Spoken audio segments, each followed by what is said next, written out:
Hello, everyone, and welcome back to another double feature where we're talking some big movies. It's a big weekend at the box office. Movies that you're probably going to want to see with your family. And then some other ones. It's exciting to see a bunch of big movies being released. A lot of people think it's cinema may be dead, but, sometimes you just have to have a Lilo and Stitch happen. That's not a film we're talking about today. I haven't seen it. I probably will. I don't think I need to review it. It doesn't look good. And you don't need another person on the internet talking about a dumb-looking Disney remake. So let's talk about the two other movies that I guess were wide released in cinemas this weekend. The latest in the ongoing, is this the last one? Hard to say. Mission Impossible, The Final Reckoning. And then Tim Robinson led a movie called Friendship. So it's a Tim and Tom weekend. It's Tom and Tim. Two movies about how friendships can alter your worldview in some really different ways. I guess we'll start with The Final Reckoning. The long talked about final chapter in the Ethan Hunt saga. The eighth film in a franchise that's been going on for, I think they said 30 plus years. That's crazy to think about. It's kind of amazing that we even got this far with that franchise, because we've seen so many of them fail. A lot of the franchises that work today had to reinvent themselves more often than Mission Impossible did. But I guess when you got a formula like this, you have the last true movie star making movies, people want to see it.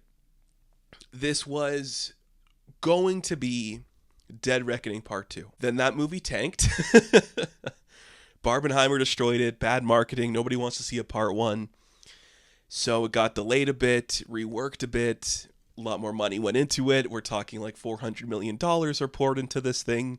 Some of that is from Tom Cruise himself. It is a lot of behind the scenes jargon that is just propping this movie up to be something it could never really be.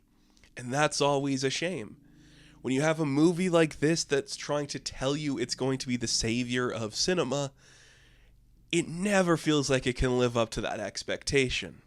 How could it? Saying all that, The Final Reckoning is pretty fine. It's a really mixed bag. And I walked away, I guess, more positive than I thought I was, considering what this film is trying to do. Which is a lot. This is a lot of a film to digest into your system, and I don't know if everyone's going to be fine with that. At this point, the diehard Mission Impossible fans know what they're in for, and you're going to get people excited just to see the stunts or Tom Cruise do stuff. But if you are somebody who cares about watching an interesting story as opposed to a shiny spoon flashing in front of your face, this might not be the one for you. There are two really good set sequences. We go underwater, and it's some of the most beautiful underwater aquatic submarine footage you are ever going to see on a film. The highest of highs for that aspect. The aspect ratio changing for IMAX formats, it was gorgeous and perfect, and one of the most interesting things I've seen. The submarine stuff was gorgeous. Flying on the aerial planes, are they biplanes? I don't know what the name is. Impressive. All in camera. The way the camera's moving is gorgeous. The way the colors are popping are gorgeous. It's incredible. You're looking at some really beautiful stuff. And I'm these things we are seeing almost make this movie worth the price of admission. Almost. It's a shame it gets bogged down by so much other crap that just ruins the flow. So much is happening in here. So many weird choices are made. It is probably the weakest script for the McQuarrie era of Mission Impossible.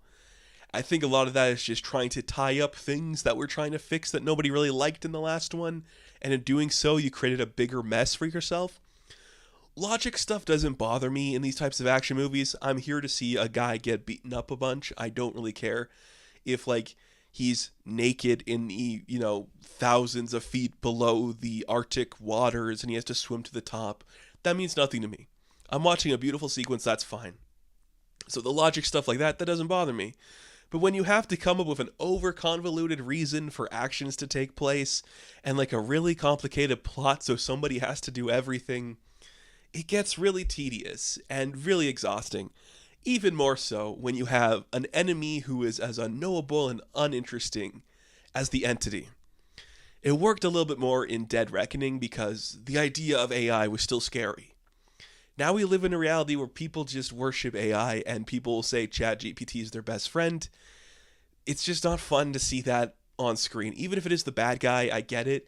The enemy just becomes so unknowable. It becomes so cliched of like, we have to outthink the computer or it's going to take over all of our missiles and stuff. That whole aspect of the movie, it just doesn't work.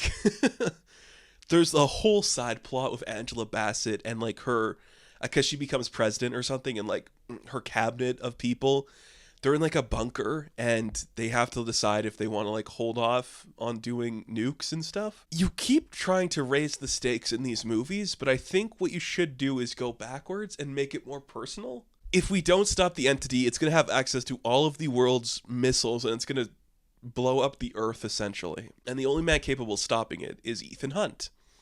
And don't worry, he will tell you that himself, and so will every other character in this movie. There's a little bit of, is Tom Cruise telling you he's the only person that can do a thing in this? Whether it's save movies or save the world, they could coexist. Maybe you save the world by saving movies. It's a lot of it. It's like, game over, man. If we don't stop this thing, we're done. There's nothing we can do. So we have to put our faith in this renegade.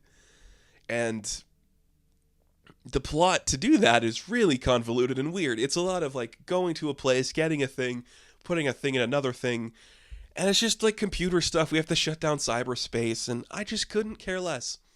It's not appealing to a movie where we want to see a guy hang off the side of a big plane, is to like shut down a big evil computer.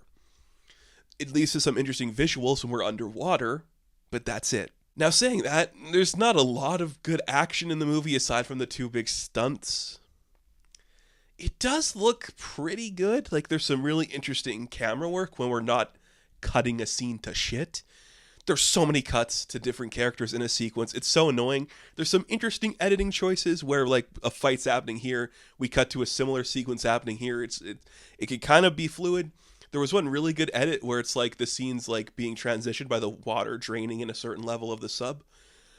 Other than that, like the first hour of this movie is very exhausting of recapping every other Mission Impossible movie to you in really, really jarring edits. So quick are these cuts, it makes it excruciating.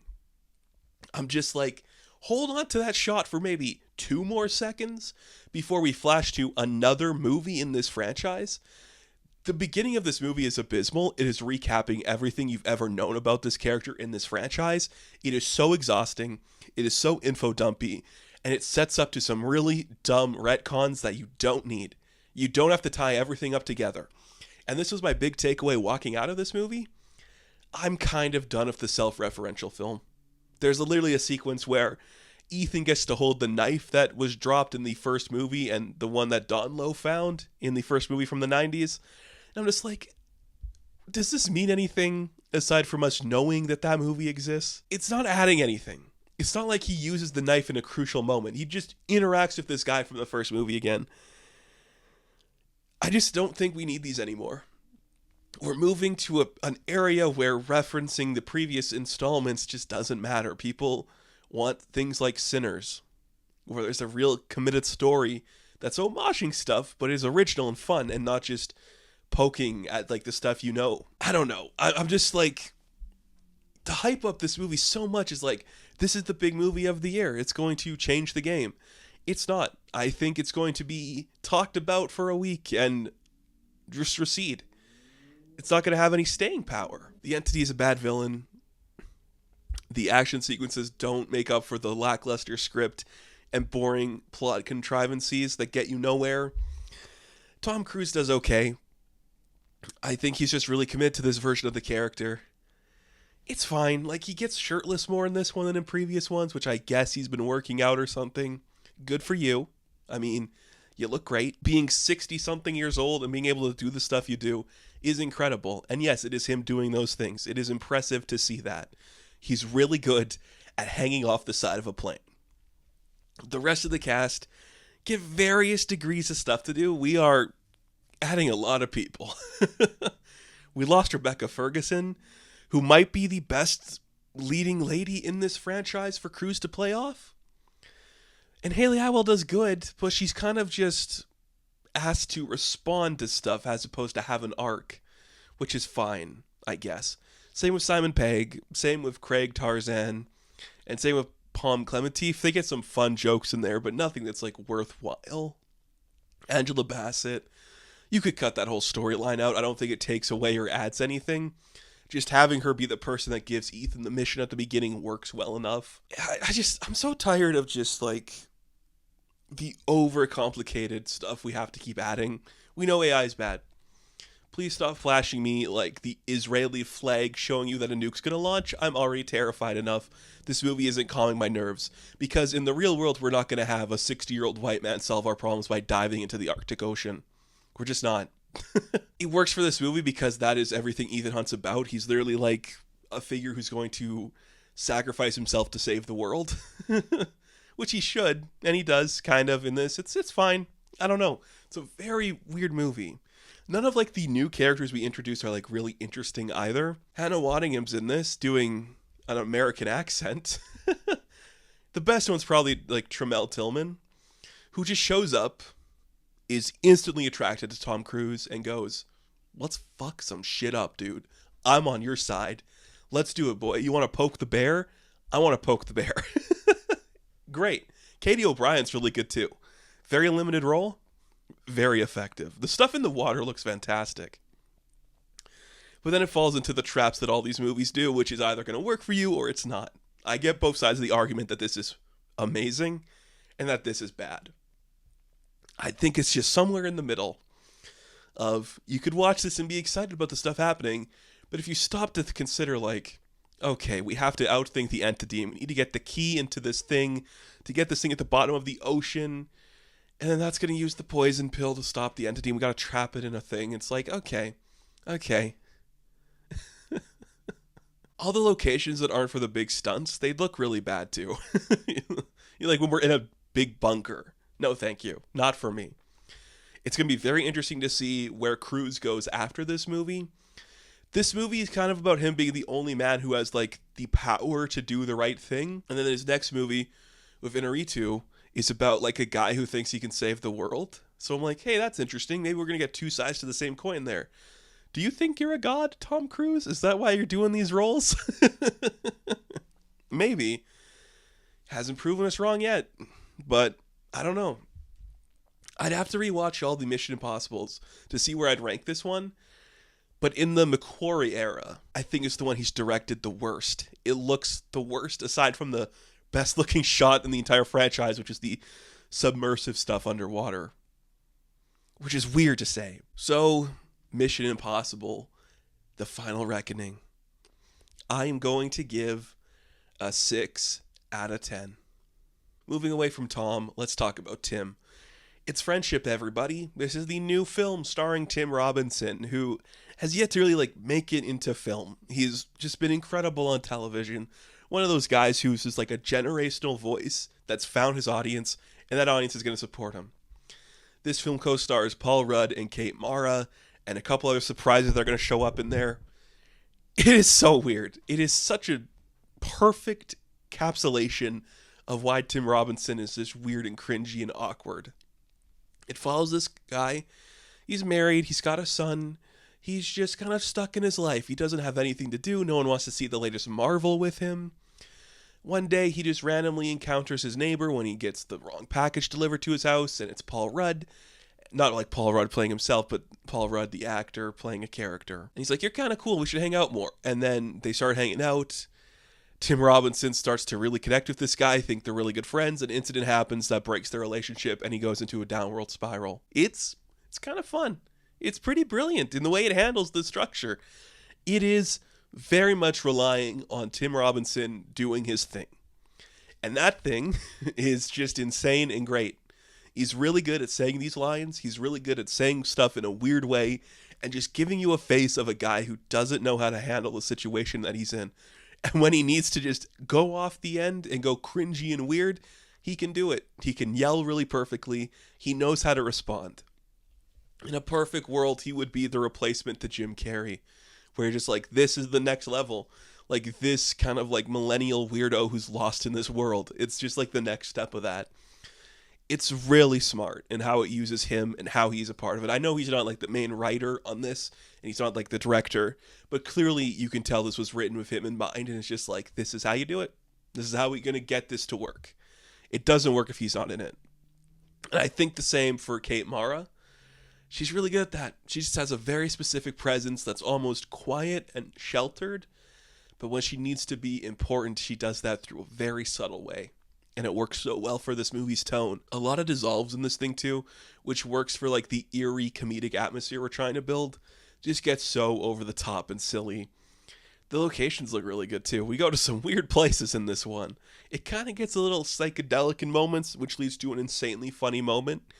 I'm just really happy at good comedies in theaters right now. This is probably the best counter-programming to the two big releases this week, because it's subversive, it's actors people like, and it's really funny and charming. Even if the type of jokes aren't specifically for you and you're not like really into this type of humor, it gets a lot of other good jokes right. The script is really smart. The storyline is compelling. You're like, where is this going? Why did it take this turn? This got really dark really quick.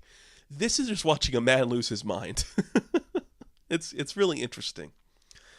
It's so fun, so funny. Just spending time with these people in this world, it's what you want to see. I don't know if it's going to be like a crowd pleaser, but those of us who know the random characters who show up and like the actors in the staple that we've seen work with Robinson and Rudd before, it gets really exciting. This one works. This one has a really silly structure to it, and sometimes that's all you need is just something to work well and exist in a really interesting way. And that's what Friendship did. It got everything right, just in this dumb, stupid little movie about a guy who's lonely and wants to fit in. And isn't that a story we can all relate to? Maybe you're at a party and you want to try to fit in, so you go a little too hard in one direction and it ruins the vibe. We can all connect to that and understand that. And then you think someone's your friend, they're like, whoa, okay, let's just slow down a minute here. Great use of Paul Rudd. He gives really good facial expressions in this too. He can be a good actor when he wants to be. I wish he did it more. And Connor O'Malley shows up for two really key sequences. They are insanely funny. I love that guy. I want to see him do more as well. Just so good. So subtle. His first time on screen in this film is one of the most insane interactions I've seen on screen. It is so well handled. What a good little movie. What a good little movie. It really made me smile. I was coming off of not Dead Reckoning. I was coming off of The Final Reckoning being like, I don't know. I don't need to like make a joke about seeing a knife and like references to Mission Impossible 3 all the time. Then I saw this one and I'm like, this is why I go to the movies. So I can laugh at a stupid joke about a guy tripping by licking a toad's ass or something. Just a guy running through, like, this guy bumping into a glass door and shattering it and just trying to play it off like nothing happened. Tim Robinson's a genius at that stuff. It is so well handled. This movie's really good. So, Friendship, I am going to give an 8 out of 10. Now, thank you all for watching this review. Be sure to like and subscribe to the channel. As always, you can check me out on Instagram, TikTok, and Twitter. And of course, I will catch you in the next one.